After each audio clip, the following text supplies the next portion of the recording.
సర్వసాధారణంగా oil palm తోటలో ఆకులు అనేవి వ్యర్థ పదార్థంగా బయటకు వస్తుంది. ఇది సుమారుగా సంవత్సరానికి 1 ఎకరా నుంచి 10 నుంచి 11 టన్నులుగా బయటకు వస్తాయి.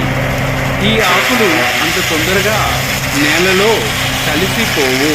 ఇవి నేలలో కలవడానికి సంవత్సరంన్నర వరకు సమయం పట్టే అవకాశం ఉంది.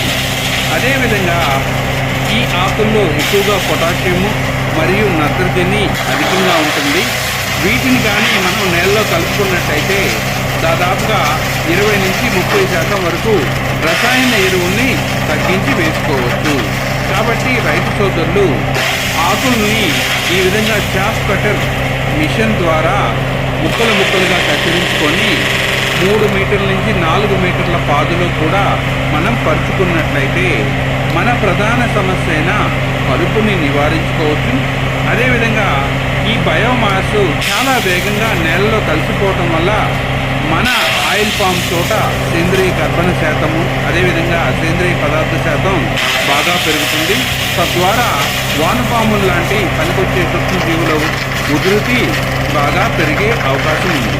అదేవిధంగా చాలామంది రైతులు ఈ విధంగా వచ్చిన ఆకుల్ని ఒక చోట కుప్పగా వేసినప్పుడు ఆ కుప్పల్లో ఎక్కువగా రక్తపింజర్ లాంటి పాములు, తేళ్లు అదేవిధంగా ఇతర విష పురుగులు చేరి రైతులకి కూలీలకి హాని కలుగజేస్తూ ఉంటాయి.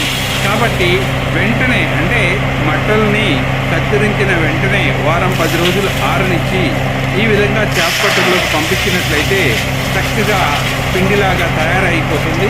దాన్ని మనం పాదులోకి పడేటట్లుగా పెట్టుకోగలిగినట్లయితే మంచి సేంద్రియ పదార్థం తయారవుతుంది.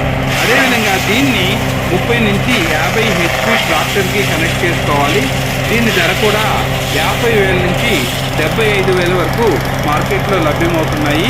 ఇది 10 నిమిషాల్లో 60 నుంచి 70 ఆకుల వరకు చిన్న ముక్కలుగా కత్తిరిస్తుంది, లేదా 1 గంటలో 3 టన్నుల బయోమాస్ను కత్తిరిస్తుంది. కాబట్టి రైతు సోదరులు ఆయిల్ పామ్ ఆకుల్ని ఈ విధంగా కత్తిరించుకొని మల్చింగ్ చేసుకోవాలి.